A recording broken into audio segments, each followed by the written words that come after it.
Michael expressed interest in buying it for their collection. After negotiation, they settle on a price of $3,500, considering it's for charity. Seth shares his personal connection to wrestling matches with his father, adding sentimental value to the purchase. I have that kind of money. All right, you, all of y'all, bitch. If you want some help, talk to us like a human being. Aloha. Thank you there. The woman gets angrier and calls Ashley names. Ashley stays calm but tells her to talk respectfully. The woman leaves angrily and this situation doesn't get resolved. On picking up very expensive pieces grabs Les's attention. Hey, sir, don't touch it. Sir, if there's anything you want to see, we'll be more than happy to show you, sir. Well, what do you know? Expensive pieces tend to be fragile. How am I going to see if it's going to work? The customer starts touching expensive items, catching Les's attention. Les politely asks them not to touch anything, offering assistance in viewing items instead. Sure, that's why I asked you. That's when you're back there and he's over. Come on right out there. You think I give it? The customer insists on touching, arguing it's necessary to check functionality. Les tries to explain store policy, but the customer gets upset. Out of my store. Don't touch it. Don't Time to go. You're lucky you got some. The customer's frustration grows, prompting Les to ask them to leave for disrupting the store. Les firmly directs the customer to leave, highlighting their luck in having assistance. Jersey just moved into the town and is on an errand from his wife. My wife and I, we just bought a house and she sent me here. She said, see what you can pick up. Let's find some. I'll bet you can make A middle-aged man from New Jersey, recently moved into town, is running an errand from his wife to find furniture for their new house. He spots a couch in the store and expresses interest in making a deal. this right. After looking at a cheap couch, the customer notices that the couch is dirty. You gonna clean all that up before I buy it? That's why it's so inexpensive. I gotta tell you, man, that's nasty. Our used furniture sometimes has things. While checking the couch, the customer notices its dirty condition and questions if it'll be cleaned before purchased. The store attendant explains that the low price reflects its used status, which includes some dirtiness typical of secondhand items. Really? 777. Well, I only got $200. After sitting down to give the couch a try, the customer begins being disrespectful to Les. And let me try this out, man. What? My shoes are cleaner than this couch. Then don't buy it. Make me a deal. I got cash in my pocket, man. Wow. The man doesn't like how the couch looks and tries to pay less for it with the money that he has. He starts being rude, saying bad things about how dirty the couch is and insulting the store. I bet you're the mother that's been sitting on here farting. This was actually my couch. We had a reupholstered and I gave it to Ashley. When the comment reaches Ashley, Les's daughter, Les has enough of this customer. Is that your daughter? That's my daughter. She must be nasty too. The customer's derogatory comments extend to Ashley, Les's daughter, who works at the store. Les, the owner, has had enough and confronts the disrespectful customer, defending his daughter and the store's reputation. How are we doing anything? Les decides to end the interaction, urging the customer to leave the store. The customer, unwilling to change his behavior, decides to go elsewhere, ending the encounter on a sour note. Excuse me. Hi. Hi, I have a question for you. Yeah. Okay, I went to get my purse back to make my payment. She's telling me this is expired. That's my purse right there. That one right there is black one. So I want to know why it's out there. A girl approaches Ashley in the pawn shop with a question about her purse. She claims that her purse, which she points to, was wrongfully labeled as expired, and she demands to know why it's out for sale. My purse right there. How do you know that's your purse? Because I know my purse. Here's the money. I want the purse. Want that? If you don't give me the purse, I'm going to climb over the counter and get it myself. Give me my purse. The girl argues that the purse refers to her and displays money, as evidently, Les decides to eject her from the shop, ending the encounter. You guys seen the 32 Roadster? I haven't seen it, son. Someone probably stole it. It was parked in the warehouse. How could someone steal it? A high-tech thief could get into this warehouse easy. Rick becomes anxious when he learns that Corey took the expensive 32 Roadster to the gym, fearing potential damage to the valuable merchandise. Have you guys seen the 32 Roadster? I haven't seen it, son. Someone probably stole it. It was parked in the warehouse. How could someone steal it? A high-tech thief could get into this warehouse easy. All you have to do is cut a hole in the roof and lift it out with a helicopter. Pick the lock and... The conversation shifts to the possibility of the Roadster being stolen, with various theories proposed, including high-tech theft methods like using helicopters or hacking into security systems. Roadster around? I'm not driving it around. I just took it to the gym. That's driving it around. The thing is in perfect condition. What if you wreck it? What if you ding it? What if you scratch it? I'm not an idiot. I'm your partner. Rick says he didn't drive the Roadster just for fun. He says he only took it to the gym. He defends himself from being called careless. He reminds everybody that he's a partner in the business. I can't believe my dad's giving me a hard time about this. I mean, what's the point of owning a pawn shop? Tensions raise between Rick and his father as they argue over the handling of the Roadster. Rick feels frustrated by his father's skepticism and restrictions, questioning the purpose of owning a pawn shop if he can't enjoy its items. Later found out that the car was not nearly worth $68,000. His expert had failed to notice that the car was a hot rod. Later, Rick learns that the Roadster is worth a lot more than he realized, valued at nearly $68,000 due to its hot rod modification. So what can I help you with today? Got this ring right here. See how much it might be worth. Okay. I also wanted to know how much you guys... A customer brings in a ring for an appraisal and to inquire about pawning it for cash. He seeks to understand its value and potential loan amount. What are you talking about? You said you're coming in to get a receiver. Why'd you take my ring? Well, I wanted to see how much it was worth. Bull. Why'd you take my ring? Yesterday you said you needed bike parts and didn't have the damn money, and all of a sudden you got my damn ring. The problem started when Les checked the ring to see how much it's worth. The customer. However, Ashley stands firm, recognizing the futility of the scam and the level of wrongness involved. It's like trying to sneak a peek at the answer key when the teacher is watching. Yeah, that's not happening. First of all, don't talk to me like I'm an idiot. Give me my purse or I'm gonna come over that counter and get it myself. Oh my God. Get your hands off me. Have a nice day. Let's go. You. With a swift resolution to this failed escapade, the girl finds herself unceremoniously escorted out of the store. Lesson learned. Ashley's scam radar is always on, and jumping over counters won't get you far in this pawn-filled drama.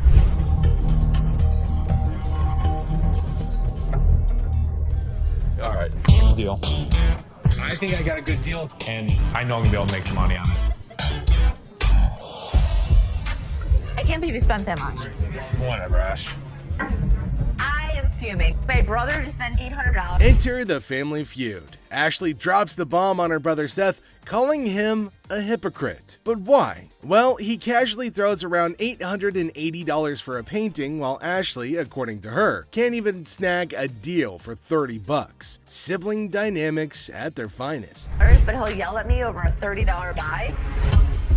Excuse me, Seth. What, Ash? I was just out there watching you do a buy for $880. So instead of working, you're watching me. I was out there, and you bought something for $880 when you gave me such crap about that $30 roulette table. I'm not buying plastic.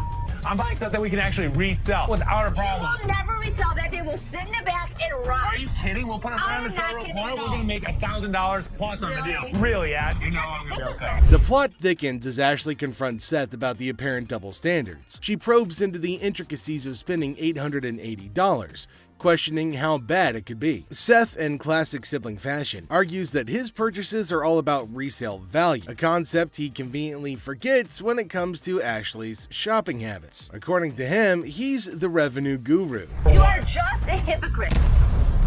She was just being ridiculous. I just want her to stop talking. Ash, what do you want from me? Apologize to me. Apologize? Apologize because you're such a hypocrite. You know what, Ash? I'm sorry. I'm sorry that you're a bitch. You, Seth. You're such an ass. I am not going to forget this situation anytime soon. Seth better watch his back. Things heat up as Ashley demands an apology. Seth takes a nosedive into being the ultimate a-hole, apologizing for an $880 buy. Oh no. Instead, he hits her with a sorry not sorry for her supposed attitude, topping it off with a charming label. Well, let's just say that it rhymes with witch. Sibling rivalry reaches a whole new level on this show.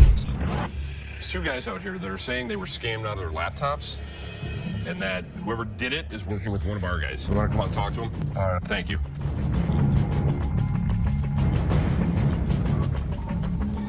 Who is it?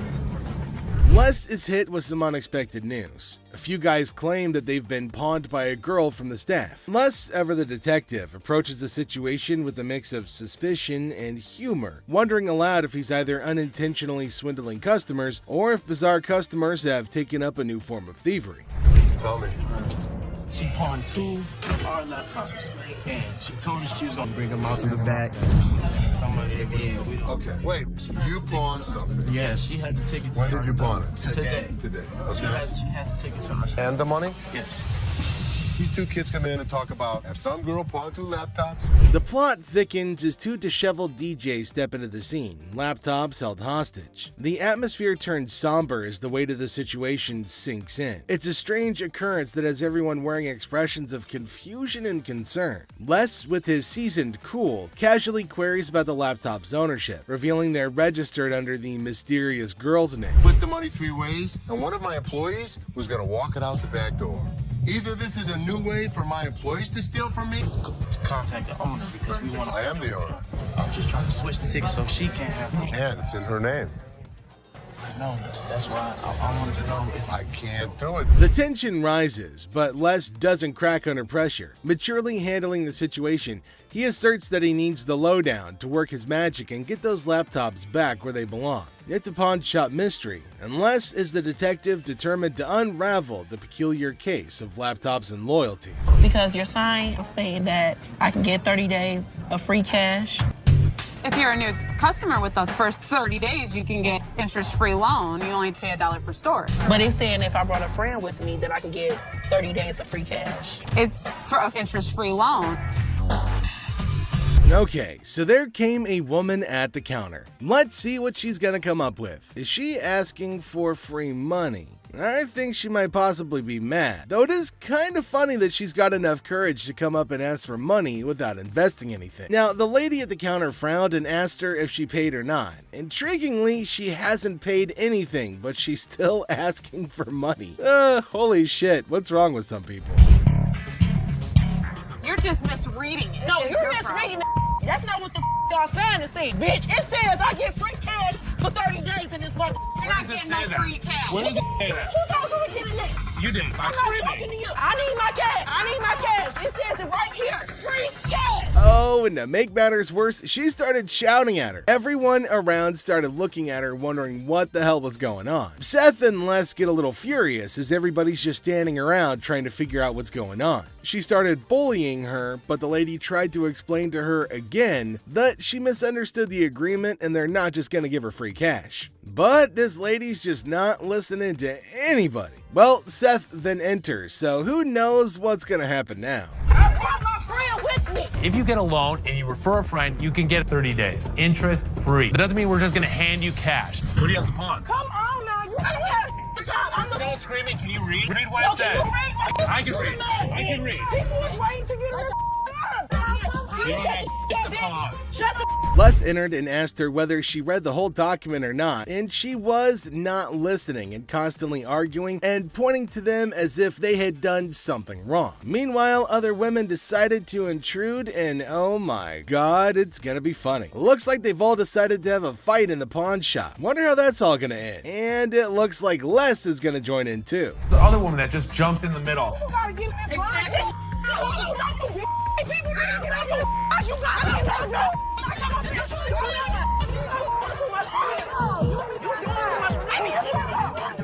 Leave me on the lawn, bitch. Leave me on the lawn, bitch. I'm from that way, bitch. All you need to do is read.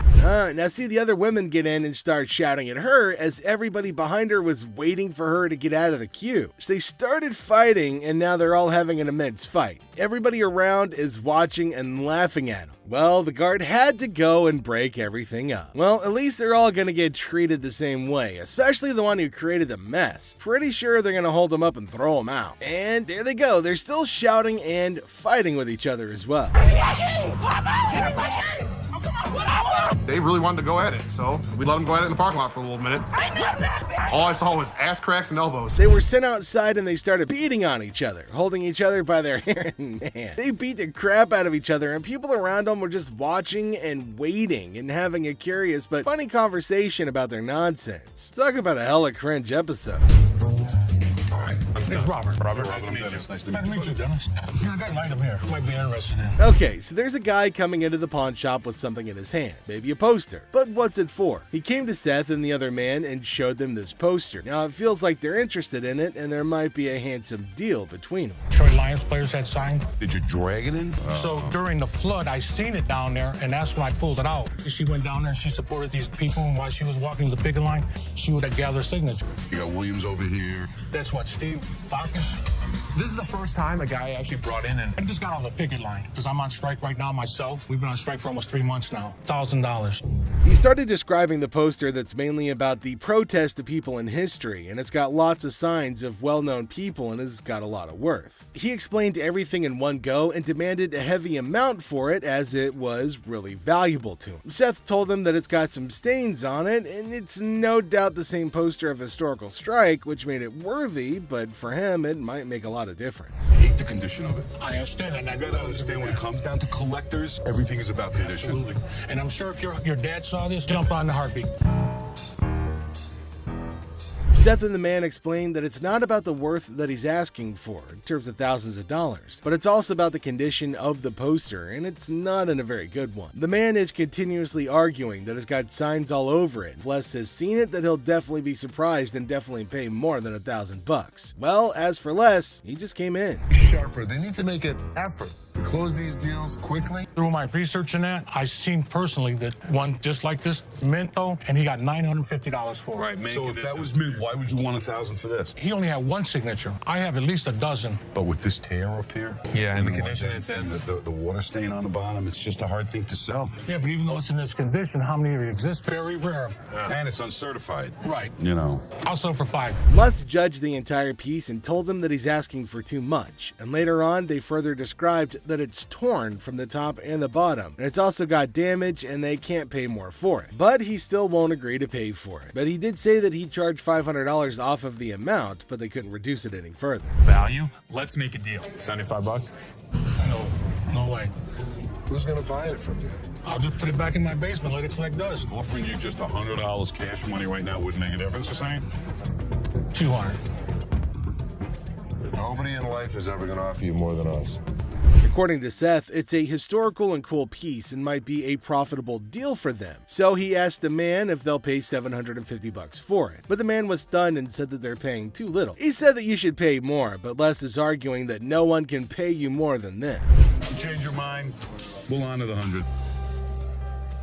Which would you prefer, 520s or a $100 bill? 520 seems like more, wouldn't it? 520s. That's to me. 520s right now. $100. Take it or leave it. 520s. I got you. Deal. $100. Thank you. All right, man. Thank you.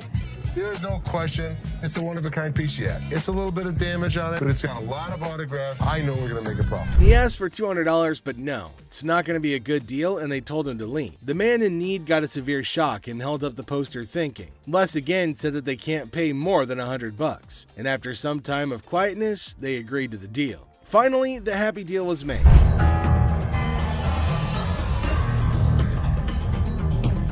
This is the guy? Right there. Here they come again. Les? Hi, how are you? I'm Attorney Kyle DeQueef. So there's a man, probably an attorney with two ladies along, coming inside towards Les at a pawn shop. Now, Les knew about it before. He asked for Les, and fortunately, he was at the counter. He asked why they had arrived at the store. She's retained me to represent her in regard to a ring. Okay. My client brought in a $10,000 ring here, and she wants to either collect the remaining money owed to her on the ring or get the ring back. She's got a receipt. Let me explain to you. This is a counterfeit ticket. He said that he came here for the ring, which they bought from these ladies for $10,000, but they didn't pay and gave them the receipt. Now, he put up the receipt and showed it to Les and accused them of cheating and stealing from the women and taking their expensive ring. But Les was cool and controlled his anger. Whoever produced this ticket didn't understand this is the amount of numbers that are here. Okay. Number two is state law mandates that we print the law in a 12-point font. Okay. This is much smaller. That is some bull.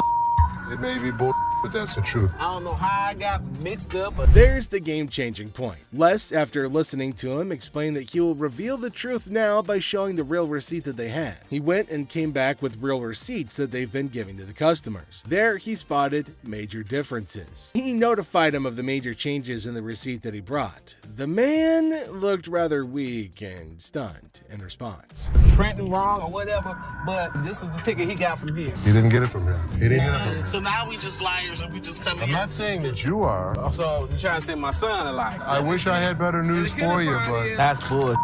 That's bull. The numbers don't match up. The paper stack doesn't match up. This is a fake. Now you side with them. You're not representing us. If I don't get my ring or my money from them, how you gonna get paid? The attorney turned to the women, but oh my god, they're still accusing Les of having given them the wrong receipt and asking the attorney to take the money from Les. The man, being down on himself as you can see, argued with them. The man showed the evidence to the ladies and told them that they were having the wrong receipt, but they continued to argue. The ticket, how about that? No, I don't believe that the store gave me this ticket. Nah, well, I don't believe you a real attorney. We ain't got it right. This bull. Somebody better give me my money. Yeah. he's my attorney. You, him, security. Have a nice day. Nah, you got me, bitch. Sorry, young man. The ladies started harassing both of them and started using personal attacks. They were all arguing amongst themselves. Pretty crazy. The attorney went back as he can't do anything for the ladies. How are you? I'm doing okay. What can I help you with? Either trying to get a loan on it or you guys can buy it. Trying to sell it for maybe like $150. $50. Why is it $50? The certificate and everything is in there. And the bag costs actually way more than that. Well, if you can tell, it's actually stained Okay. all through here. I'm trying to sell it for $150 or get a loan for $75 instead of the $50. Yeah, I wasn't interested in more than 50. If you know purses, then you know the As our unsuspecting customer strolls into the kitchen at Chaos, little does she know what's cooking today. Ashley, patiently bracing herself for another round of absurdity, politely inquires about what the customer's looking to offload. The girl, blissfully unaware of the purse's actual value, confidently suggests a price that's almost a steal. It costs way more than that. Okay, but I'm not going to pay you for the amount that you think it's worth because it's stained. This is not one of the newer ones. This is not this season. I know about purses. It was torn. It was stained. It's not even the last season's bag. The thing is old. But you still willing to buy for $50 though, so if it wasn't worth And now the plot thickens. The lady asserts that if Ashley truly understood purses, she'd gladly accept the offered amount. However, Ashley, standing firm in her claim that the purse is torn and not worth more than $50, creates a hilarious clash of valuation difference. we even say $50. So they didn't say it wasn't worth it. Can I talk to somebody else? I don't want to talk to your pepperoni looking ass. Can I get My somebody pepperoni looking at. Pepperoni ass? I don't even know what that means. She take a look at her own ass? Can I get somebody else to talk to? It don't even matter. I don't have to talk to you. And I don't talk to you either, so why don't you go home, leave Can our I talk to store? somebody Nope. else? Why do I have to talk to you? Because You I'm the disrespectful. manager. I'm disrespectful and you call me a pepperoni ass? Ugly ass bitch. F you. And it's time to cue the drama. Ashley throws out the bold figure of $50, and it hits the customer like a curveball she wasn't ready for. Feeling the heat, our lady teeters on the edge of diplomacy and blurts out the unforgettable line. She labels Ashley a pepperoni ass and decides that she'd rather chat with anyone but her. Talk about spicing up negotiations. 3 males walked into a pawn shop.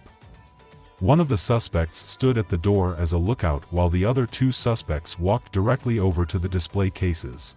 So, like, these 3 guys roll into the pawn shop, just casually strolling in. The other 2 guys, they head straight to the fancy display cases. It's all got suspicious vibes. And then, bam! One of them whips out a sledgehammer and starts smashing the glass. Things are starting to get pretty wild. At some point, a customer from the place is seen leaving calmly while the lookout tells her to hurry up. The suspects appeared to be wearing heavy-duty gloves in order. At one moment, a person from the shop strolls out all calm, and someone's keeping an eye on her, urging her to speed up. The people thought to be involved seem to have on these tough gloves, maybe so they don't get any cuts. Not to get cut while removing the glass from the cases. Both suspects placed the jewelry and many other valuables in the bags. So when they took off the glass from the cases, both of them put the jewelry and lots of other valuable stuff into bags. After that, they hightailed it out of the store in a black Mercury Marquis. Where the case at? Where is it at? We don't take games. Where he put them on? The guy storms into the pawn shop all worked up and starts shouting about a missing case. He's demanding to know where it is, and he appears to be accusing the staff of removing it. The feeling of stress in the air is increasing, and it's obvious that something is wrong. Do not take games. Take your Why is games my back. damage to That's the way it came in like that. kids? That's the way it came in. You gonna act like I ain't got no sense? He's accusing us of taking games out of his unit. Look at the ticket. It never said with game. The atmosphere gets even more intense as the guy accuses the pawn shop of messing with his games. Les, the cool guy at the pawn shop, stands his ground. The customer's getting more agitated, making accusations and even talking about blowing up the place, which is just adding to the chaos. At that point, Man, you can get your arms up off belly and none of your body parts on me, bro. After all the stress I have, the last thing I need is a customer causing a scene. Despite the escalating situation, Les stays calm. He tries to talk sense into the upset customer, especially with a big event coming up the next day. I know how to walk. I ain't illiterate because I ain't part of the week, and y'all motherfuckers in my middle and put them games in there. And you wasn't even standing there when I pondered it. Somebody need to blow this place up. it's time to go, sir. You ain't gonna get my window. I'm not. Let go. Can I get my week? He'll get it for you, don't worry. You're making a threat like that? The situation becomes alarming when the upset customer makes a threat to blow up the place. Les, rightfully concerned about the safety of everybody, asks the guy to leave. Security becomes a priority, and the customer's demand for his belongings takes a back seat to the potential danger that he's creating. It's a challenging moment for Les, who's just trying to manage the chaos caused by an irate customer. How's it going, man? What's going on, man? Everything good. How about you? I'm doing good. Good. What can I do for you? Let me at least like $400 for this watch right here. What can I do for you today? Can I get like $400 for this watch right here? It's worth $820. Les, chilling at the pawn shop, notices a guy walking in, watch in hand. Les, being friendly, asks how things are going. The guy, hopeful, wants $400 for his watch. Les, the cool pawn detective, calmly discusses the watch's worth, revealing it's valued at about $82. Yeah, man, tell me the truth. What'd you really pay? Telling you the truth, man. Come on, give me $4 for this watch, man. Come on, man. We deal in high-end watches. This was worthless. Nothing for us to deal with. Come on, give me like $450 for this watch. You yelling at me? Oh, I got a baby on the way, dog. Congratulations. I'm sick of living at the crib, man. My girl on my head. The negotiation heat rises as the guy insists on $400, but Les suggests $7. The guy, pleading and sharing his life story about a baby on the way, asks for $400 again. Les stands firm, offering him the same price, which leads to a bit of yelling. The guy, feeling frustrated, calls the place bull ass and expresses his discontent. You want $10?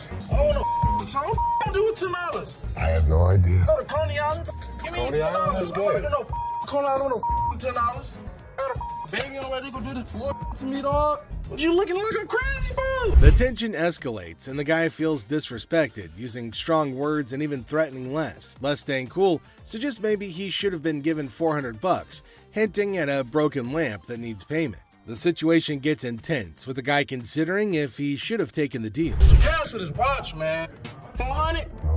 I'm sorry. This is a bullshit ass place, man. This whole ass place, dog. Excuse me. You call it what? You calling a bitch? You? I'll knock you the out. You don't know who you talking to. Tell me. Dog, don't touch me, homie, dog. Touch me, dude. Then maybe he would have been able to pay me for the lamp that he broke. Yo, I'm off you, dog. The guy, still upset, leaves the shop, but not without some fiery words. Les reflects on the encounter, realizing maybe he should have given $400 to avoid the chaos. The drama ends, leaving behind a mix of emotions and a used watch. Life at the pawn shop remains unpredictable and full of surprises. How you doing today? Hey, pretty good. How are you? Real good, thanks. I'm Les. I'm Randall. How are you? Randall, oh, you got a hell of a grip. Wow. What the hell is it? Call it a ring. Okay. I didn't think it was a bus. How'd you get it? I just got it. This guy smelled like a brewery. Okay. How much did you want?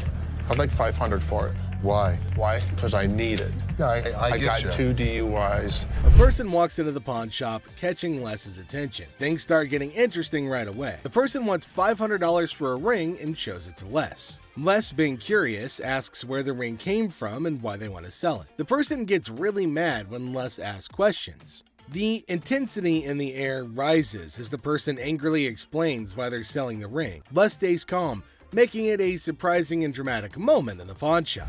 Well, if it was gold, I'd give you more than $500, but it's not real.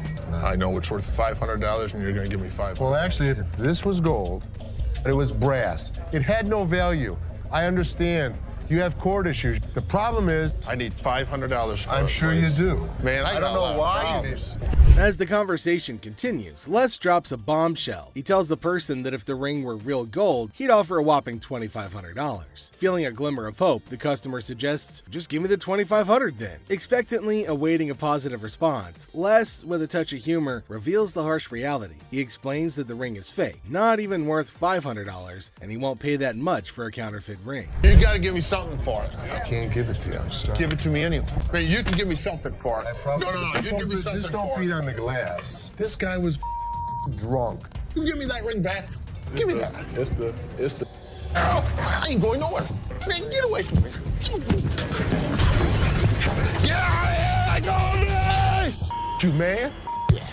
In the midst of the ring discussion, a security guard quietly enters, taking a position behind the customer. The customer, desperate, pleads with Les to give him something for the ring, but Les, staying true to his detective skills, rejects the plea, emphasizing the ring's fake nature. Les, sensing trouble, comments that the customer seems drunk, adding another unexpected twist to the escalating situation. As the rejection sinks in, the customer, unable to contain his frustration, sits on the floor, declaring that he won't leave. The tension peaks as he becomes increasingly aggressive. The guard steps into action, forcefully dragging the defiant customer out of the store. But despite being escorted out, the customer continues to yell and make a scene.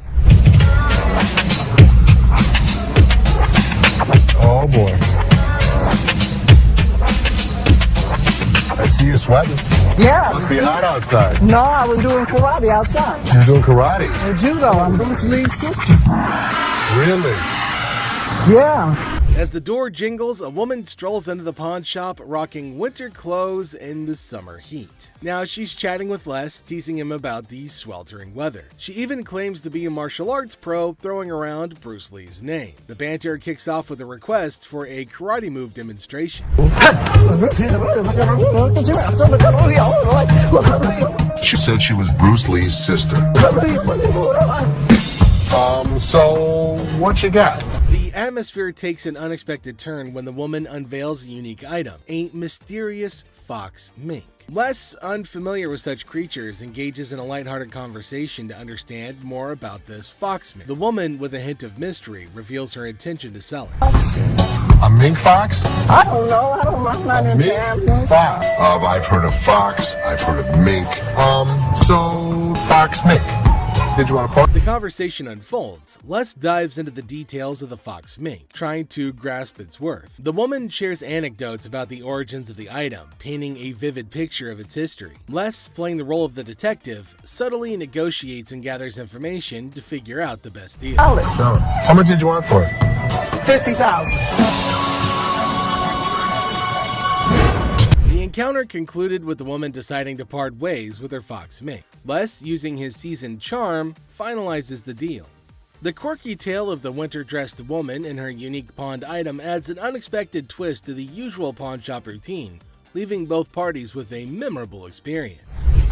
Woman comes in to sell me a high-end bottle of liquor. Ma'am, I'm Is that what you're saying? They're You have no 1,200 respect.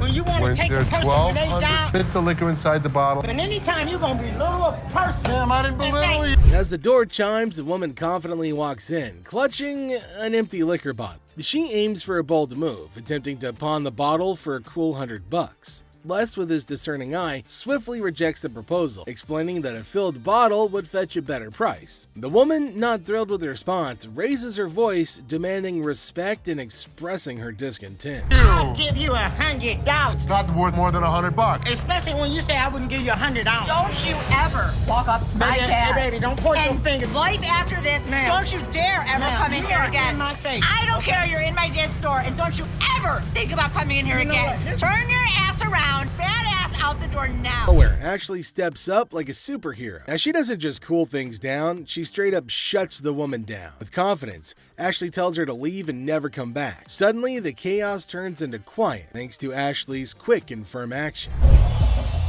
Son of a bitch. Where the hell is he? Rich! He's on the floor. People are waiting to pay us for their merchandise. He's not there. We're losing money. I'd had Rich's back. In the heart of the pawn shop, Les faces a moment of frustration and disbelief. The absence of Rich, a trusted ally for over 2 decades, leaves Les feeling betrayed. The urgency of customers waiting to make payments adds to the tension, and the weight of loyalty becomes a central theme in this unexpected turn of events. Since the first day he came here, over 20 years ago. I feel betrayed.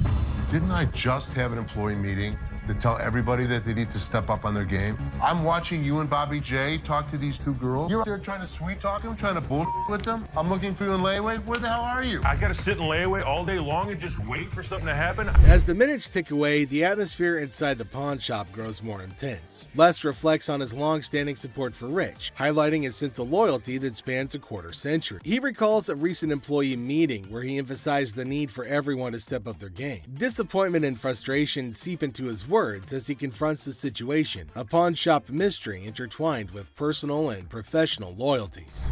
I'm watching you and Bobby J talk to these 2 girls. They're out there trying to sell their jewelry. You're out there trying to sweet talk them, trying to bullshit with them. They end up walking out the front door. You put me in a position that you were the next to go. In this pivotal moment, Les delivers a stern warning to a fellow employee, Bobby J. The scene unfolds with Les observing interactions and attempts at sweet-talking customers. The threat of termination looms as he recounts the consequences of letting down the team. The dialogue underscores the severity of the situation and the potential impact on job security. Tension rises as Les grapples with the repercussions of the unfolding events.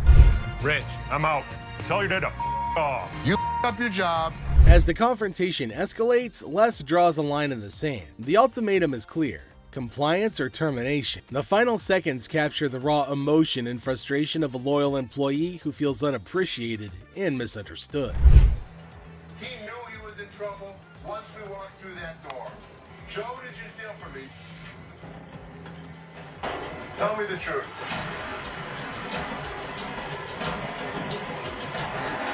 Inside the pawn shop, a sense of trouble looms as the head of security, Joe, faces a difficult moment. The air is heavy with anticipation as accusations are laid out. In a tense exchange, the truth emerges when Joe admits to stealing. The weight of the admission sets the stage for the unraveling of a trusted employee's actions. The detectives call in uniformed officers to put the cuffs on. And then he reaches into his pocket and pulls out an assortment of jewelry worth over $7,000. As the admission hangs in the air, the situation takes an unexpected turn. Detectives call in uniformed officers to apprehend Joe. A place built on trust is now shaken to its core as the true extent of the betrayal unfolds. You go this way. This is my loyalist point, my head of security, guy that I trust. The arrest unfolds and reality sinks in for the pawn shop owner. The disbelief is evident as a devoted employee, the head of security for the previous 3 years, is carried away in handcuffs. The emotional weight of the betrayal is clear in the owner's voice, which expresses the anguish of putting trust in someone who later proved dishonest. If he was, he could be anyone.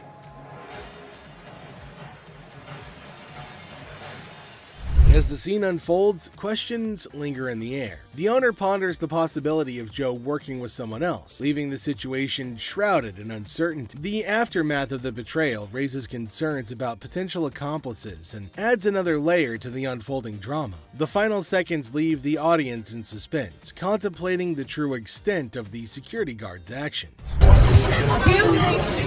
Are you her customer or mine? I'm talking to you.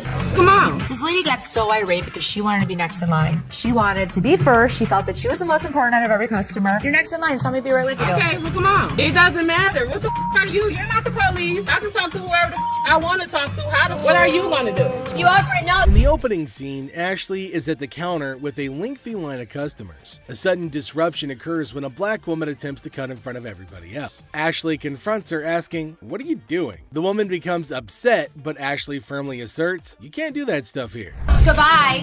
Come back here. Let's talk right now. Take the receipt. What would you like to do with it, ma'am? I want to pay. Well, you have to go to those windows. I'm not, no. I come to this line any other time. Not at this window. It's Okay, well, I'm not gonna stand in the line. in the wrong line. Get in the other Okay, line. and I'm not gonna get in another line. I'm gonna walk straight up to the damn window. We won't take The woman continued standing in line at the counter. Les approached her, inquiring about the situation. She explained that she wanted to pay, but refused to move to the next window. Les informed her that in the pawn shop, crossing others in line isn't allowed, emphasizing the importance of waiting your turn. care of you. Well, y'all just only come. See this lady here? All the other customers. Okay, and I always come to this line. I'm sorry. You have to stand in the other line. Okay, well, I'll be back before y'all close. You can do whatever you want in this line. She can't. Can't wait your turn. We'll be back later. Following the interaction, the woman eventually complied and moved to another window. Les, taking action, instructed the workers at that window not to accept her payment. He firmly directed the woman to wait in line like the other customers, reinforcing the shop's policy on fair and orderly transactions. Thank you, sir. We appreciate it. Thank you. Thank you. Thank you. Yeah, jackass. Take your bitch. Take Yeah, that's you. and get it to You. Yeah, make me. We don't, Sir, we don't want please. this. You can take this stuff. Sir, and sir, put it where listen. the sun don't shine. Listen. I don't know what the problem was. As the interaction begins, the customer expresses gratitude, but the tone takes an unexpected turn. Tensions rise as the customer's language becomes confrontational. The shopkeeper, addressing the situation calmly, refuses to tolerate mistreatment. The dynamics shift from appreciation to conflict, showcasing the challenges of customer service in a brief yet intense moment. Came in here, tried to spend my money is what I did. That's what I did. Okay. And come instead of trying to come in here, I'm not even talking to you. I need a liver transplant. Why? Seriously? They didn't even look at these cards. Sour Patch Kids. The narrative unfolds with the arrival of another customer, visibly intoxicated. The shopkeeper navigates the encounter with a mix of tolerance and assertiveness. The customer attempts to engage in banter, revealing signs of alcohol influence. The shopkeeper, unswayed, maintains composure and subtly addresses the situation, highlighting the challenges of dealing with individuals under the influence. Not even out of here, so I get this $30. Not paying on my. $50 for that. Jeff, take him out, please. Better not put it in your cup.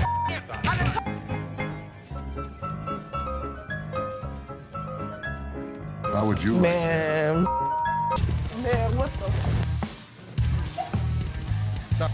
I can't get one. In this segment, a discussion ensues about cards and a potential liver transplant. The shopkeeper encounters a situation where the customer's intentions are unclear. Misunderstandings arise, and the shopkeeper skillfully navigates the conversation. The dialogue touches on humorous elements while portraying the complexity of communication in a retail setting. I might not make it in this time. I told her this. What, is it, ma'am? Is it? I don't know. You tell me. Man, come on, you the dude with the ponytail? The wife's racking my nuts on the telephone constantly. Tie 2 earrings in your ears. Does it matter? Just take it off, put it with mine a little bit, let it get a little bit more weight to it, and go ahead and give me my money. Does that make sense? Right this way. You can't come back. Damn this! Go out my way, damn one of y'all touch me! I'll break this. I'm more than happy to go to the ends of the earth for you. When you come in like an ass, you be walked out like an ass. The scene takes a surprising turn as the atmosphere shifts. The shopkeeper reassures the customers that, despite challenges, the store is dedicated to going the extra mile for them. The encounter, starting with tension, concludes with an assurance of excellent service. This final part encapsulates the roller coaster of emotions within a brief time frame, showcasing the highs and lows of customer interactions. You just walk today? Man, how you doing, brother? What's the deal on this TV here? This TV right here is $400. $400? Yeah. I was in here 2 weeks ago, sold you this mother for $90. Now you're gonna ask me $400 for it, man? In the electronics section of the store, a customer named Robert engages in a conversation about a TV with the store employee. The casual tone sets the stage for what seems like a routine interaction. The customer questions the TV's price, sparking a humorous recount of a previous encounter where he claims to have purchased the same TV for a lower price. Are you kidding me? So you're making a $310 profit off me? Bull, man. Can I help you? Who are you, man? I come in here 2 weeks ago, just like I told this. Gentlemen. Do something with your hair, man. And then y'all gonna sell it for $400. You gonna make that much profit off me? As the dialogue unfolds, the customer expresses dissatisfaction with the marked up price, claiming the store will profit significantly from his purchase. A manager steps in, attempting to resolve the situation. Tensions rise as the customer questions the legitimacy of the price hike and demands a resolution, emphasizing the financial disparity between his purchase and the intended selling price. Brother, Where's your receipt? can you not understand English, my brother? No, I can't, my brother. I don't believe that he wants a TV for nothing. I'll just take the TV, man. No. The customer threatens to take the TV and leave without making a purchase. The manager issues a stern warning, asserting that any attempt to take the TV without completing the transaction will result in immediate removal from the store. The confrontation takes an assertive turn, with both parties standing their ground. Once I get this TV. Man, get above me. Get off me. Man, get off me. I ain't going outside. Get my damn shoe, player.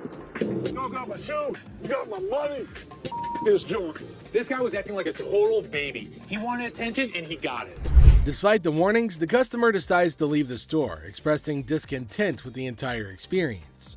He accuses the store of mistreatment and vows never to return. The situation concludes with dramatic flair as the customer exits, leaving behind a sense of dissatisfaction and a promise never to return. How are you? I'm good. How are you? Well, actually, I'm not doing so good. No? My grandma just passed. I'm So I sorry. was hoping to Okay, so whose ring is this? my grandma's. Oh. So you want to just pawn it, right? Because you want to be able to get it back? Yeah. Okay. Do you have anything else? It's not real. What you mean it's not real? It's not real gold. A guy comes in feeling sad and asks Ashley to pawn his grandma's ring, explaining that she passed away and it's all he has. When Ashley checks the ring, she gently says it's not real. Concerned, she asks if he's got anything else, wanting to help him in a simple way. You saying basically y'all sat up there and waste my time talking to you? You don't waste your time. If you have a TV, you can pawn your TV. What the I look like pawning my TV? Do you have a TV? I need to speak with somebody else because you irritate me flat out. It's acting really erratic and it's making me really nervous. Lower your voice. Don't Lower your tell voice. me Lower what your to do. voice. Don't Lower your put your voice. finger in Lower my your face. voice. Lower your Don't voice. put your finger. Ashley breaks the news that the ring isn't real. The person gets upset, saying it's not fake. Ashley suggests pawning a TV instead, but he questions why he should. Despite Ashley's efforts, the man gets angrier, repeatedly telling her to lower her voice. Ashley asks him not to point fingers at her face, but he ignores her. I'm trying to help you solve Like the this, issue. lower your voice. The next thing I know, this guy snapped. Lower Don't your tell voice. me Lower what your to do. voice. Don't Lower put your your voice. finger. You got me. No, let's go. Let me go. Let me go. On the ground. On the ground. On the ground, mother. The security guard intervenes, slamming the upset person to the ground and then dragging him out of the pawn shop. The situation escalates and the guard takes decisive action to maintain order. Next up, we've got this episode where a heavily muscled individual made his way over to meet Les to complain about equipment he got from the store that got busted. Somebody bought this. This piece of junk I bought in here just a couple days ago. It don't work now. It's broken. What is it? Little ab lounger I bought here, man. Workout. In the midst of the pawn shop's hustle, a burly customer approaches Les with a complaint. He's upset about a busted piece of exercise equipment, an AV lounger purchased just days ago. Les, sticking to the store policy, explains that they can only provide an exchange, not a cash refund. Tensions rise as the customer vehemently rejects the idea of an exchange, demanding his money back. They can only hand over another item in place of the faulty one. If you had the receipt, I could give you an exchange. I could give you something. I don't want an exchange because it's probably going to be some again. How about you just get my money? As the disagreement escalates, the customer insists on a cash refund, dismissing the option of another item. Les faces a dilemma, stuck between policy and customer satisfaction. The clash intensifies as the customer becomes forceful in his demand for a monetary refund, setting the stage for a heated confrontation. Les could match him word for word without fear. Better be some money. Or what? Or what? There's going to be a problem. How about What that? kind of... Les, accompanied by his trusty companion Byron the Snuggle Bear, stands his ground. The customer challenges Les with threats of problems if he doesn't comply. Unfazed, Les maintains his position, asserting that the store's policy is non-negotiable. The heir becomes charged with confrontation as both parties refuse to back down. As things got super heated between Les and the customer, Byron tried to step in to calm the man down. As the situation reaches a boiling point, Les and the customer engage in a verbal showdown. The customer grows increasingly forceful and Les warns against physical contact. Byron attempts to mediate and calm the customer, but his intervention takes an unexpected turn, adding a new layer of tension to the already heated exchange. Come on. Really? The confrontation takes a risky turn when the customer, ignoring Les's warnings, attempts physical contact. Byron, in a misguided attempt to intervene, escalates the situation further. Les stands firm, refusing to be intimidated while tensions continue to rise. Les questions a man's marriage. Les uses a customer's words against her. There's trouble in the office, but Les reminds Seth that he's the boss. Les kicks off the day questioning a man's marriage, using customers' words against her. Trouble brews in the office, but Les asserts his authority as the boss, teaching a disrespectful man a memorable lesson. Les shows that he's not just a pawnbroker, baby. He's a boss in control. Here are savage Les Gold moments. It looks like Les is more interested in this man's marriage than his business. Les woke up this morning with the urge to roast someone, and of all the people he could roast, he picked this guy. Things take an unexpected turn. Now, in a surprising twist, Les dives into the man's marriage, leaving everybody shocked. Les humorously challenges the man's absurd scenario, roasting him in a way that only Les can. The man's attempt to buy an anniversary present with his wife's jewelry backfires, adding a touch of humor to the pawn shop drama. Get a watch for my wife's anniversary. Oh, it's not your anniversary too? Well, yeah, it is mine too. How many years you been together? 25 years. Oh, okay. How many good ones? So how did you get these? Well, we were going through some of her jewelry. She said this belonged to my grandma. They're not real. Les posts a customer's watch request, questioning the authenticity of the jewelry. Unfazed, Les detects the fake and confronts the customer's peculiar anniversary gift plan. The customer tries to defend himself, but Les, in his signature style, keeps it real and uncovers the truth behind the fake jewelry. And hold on a second. How come the old man wants to buy his wife an anniversary present with her own jewelry? That is one hell of a ridiculous scenario. What this man could have done at this moment is leave. But nope, some of these customers love to start drama. This is older than both of us. It probably is. But it was fake when it was made, and it's still fake. Les faces a customer who crosses the line, insulting his family. For the first time, Les takes matters into his own hands, delivering a stern warning. The tension rises as Les draws the line, showcasing a side of him that won't tolerate disrespect towards his loved ones. Yeah? Okay, I've seen your wife. Listen, mother, there's two things you don't talk about. What's that? My wife and my family. Oh, so here's the deal. For a moment, we thought... Two of you. Here's the deal. Get out of here. Two of you. I'll hurt you guys so bad. Sure you will. Better get in the front. Sure you will. In a final showdown, Les lays down the law. With no patience left, he kicks the disrespectful customers out, warning them of dire consequences if they return. Les reveals his savage side, making it clear that disrespecting his family won't be tolerated under any circumstances. Hello, how are you doing today? I'm good. How are you, sir? That's good. I want to pawn this TV. I can go 100. Excuse me? So here's a guy who wants $400 on a $200 TV. What the is he thinking? People can help me move my stuff back in my mother's house. 100 is not going to do, sir. I need more than that. But I can't give you more. See, it's a used TV. A young man enters the pawn shop seeking to pawn a TV for $400. Les, the owner, declines the initial offer and counteroffers $100. The guy, explaining his need to move back to his mom's house, expresses that $100 won't be sufficient for his situation. You know, I have to get away. You see this? He did this last night. What did he do to you last night? He beat me up last night. You clearly don't see that. See, you know what? You about to cause me to lose my mother temper. I try to give him the benefit of the doubt. I thought he had nice skin. He didn't have any bruises on him. I don't need to call security. You don't need to call them. What The guy made up a story about daily abuse from his roommate, seeking empathy upon the TV for his escape. Les remained skeptical, noting the absence of visible bruises, praising the boy's clear skin.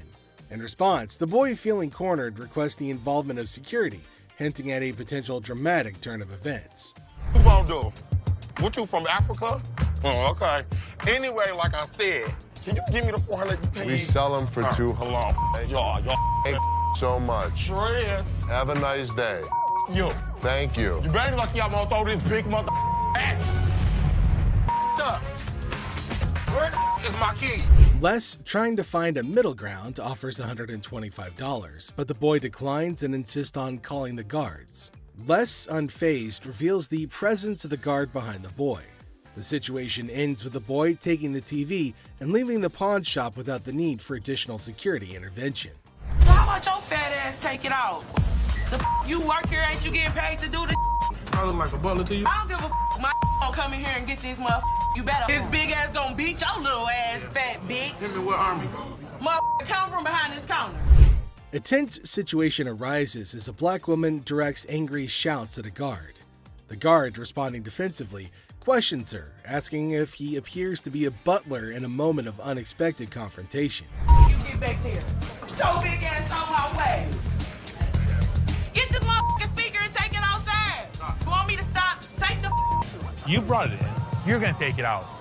So take it out. I'm not picking that up Then and you're taking it leaving it outside. Y'all can get your old ass Take out. your ass out of here. I'm What's your gonna take bitch ass out of here, y'all. You're not going to come in threatening my employees. Who gonna bring it outside?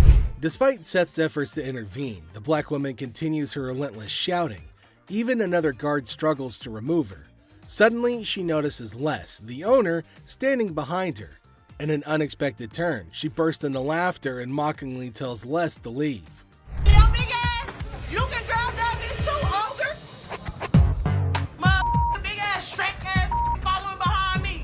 We will give you the respect and the decency you deserve, but when you're threatening my family, we throw you out of here. Bitches, for life.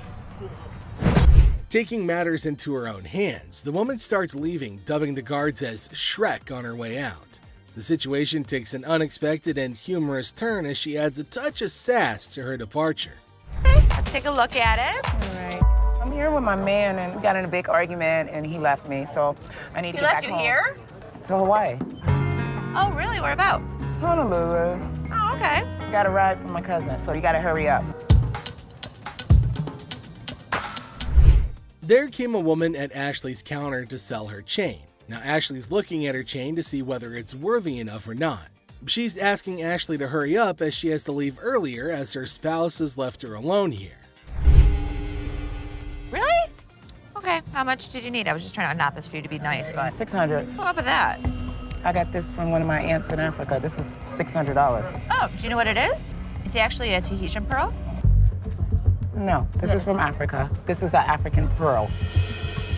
Ashley asked her how much she wanted for her jewelry. Now the woman said $600, which is a lot more than Ashley was willing to spend, since Ashley said that it's not an African stone, but the woman was arguing that it was. 600. My ticket cost $600. That's how much I need. Do you have anything else? No. Excuse me? No. Ashley told her that they're not African pearls, so it's not worth $600, but far less.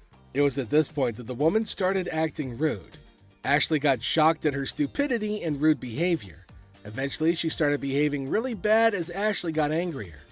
What's gonna happen next?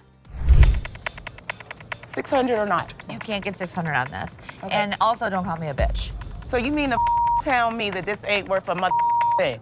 That's not what I said. It could be worth something. Okay, can I get $5.99? No. Some kind of problem? Okay. Exactly. Can I get $600 or not? You can't get anything. Okay, I you get can't talk to her like this. You can't $7. Oh, I left you now. Bitch, you don't know what I'm not leaving no place. Yes, you are. Oh, no, I ain't. Oh, yes, Or you what? are. What are you gonna do? I'll kiss my... Honey, you don't have that kind of money. All right, you. All of y'all.